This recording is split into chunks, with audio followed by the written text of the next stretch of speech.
Welcome back, everybody. It is Plan Your Play once again, and this is the hand I left you with last time. You were in 3 no trump. You have a tremendous source of tricks on this hand. The question is, and really the tough part of this hand is going to be communication. So look at these two hands. The winner count is not amazing, but it's not terrible either. It's actually only the 6 clubs that you have here. That's where we start. We have no winners in any other suits. That's about to change based on what happens on this lead. But this is an interesting lead. You have a choice right away from dummy. Do you play the 10 or do you play the queen? So this lead here, for assuming normal stuff, and I can tell you this is a normal 4th best lead from the robot. We understand in these situations that this is both from length, 4 or more cards in the suit, and strength. So there's at least one honor card in this hand over here, right? And the only honors that are left are the jack and the ace, right? So it's likely a lot of times that both cards are here, in which case it doesn't matter what we play. However, if the jack is here and not the ace, we really want to play the 10, right?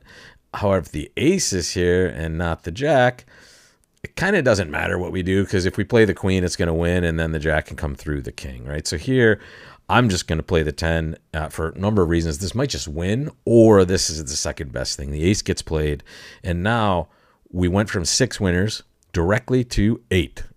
You see why, folks? Ace of diamonds is gone. Now we have 2 winners in the diamond suit, as long as we make sure to unblock those diamonds. All right, so watch what happens next. They do a little more creation for us. They lead a spade, and boom. Now, okay, things are looking up. We had 6 clubs. We have 2 diamonds, and now we have 2 spades. That's 10 total top tricks.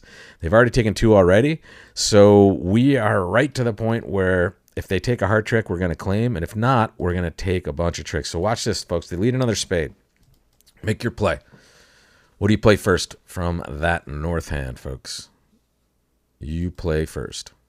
You can survive getting this wrong a couple of times, but the moral to the story is before we ever play the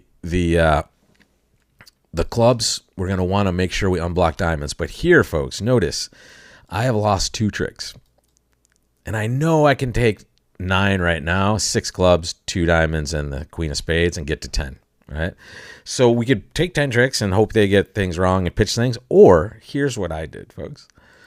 I played the king of hearts. Why did I do this? Well, if they win the ace of hearts, I have 10 tricks and it's over. However, if they're foolish, and sometimes they don't know what's going on. They know I have long clubs, so it's a little bit, I've told them a little bit of a story here that I could have a lot of tricks, but a normal player might just decide to get a little frisky and duck this. And if they do, I just claim the hand is over now. So here I was trying to be a little bit sneaky. It didn't work out. The ace of hearts was played. And now this is all just about making sure we win the spade.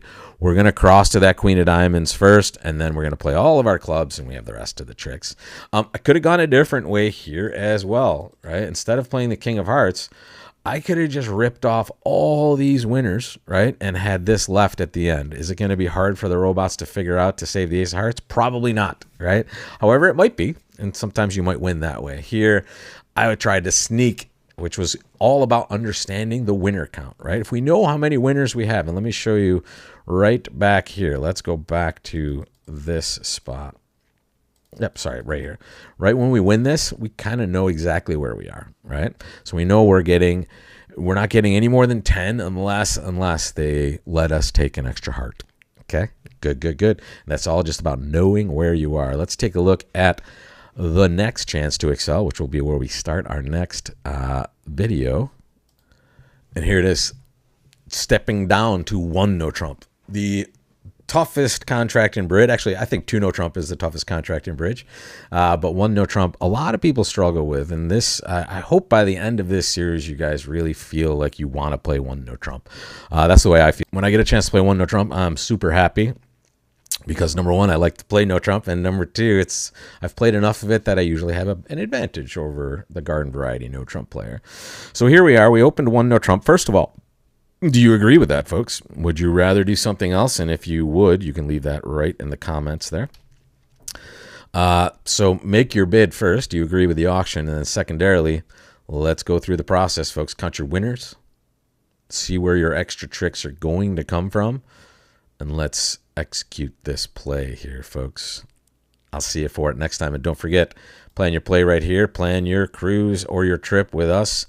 The Regional at Sea program is running strong. We are on the verge, probably at this point, of I don't know how quickly we'll sell out, but there's less rooms left now than there were a week or so ago. So if you have any plans or desires to be with us on this, get your reservation in there quickly and join Bridge on the high seas with us.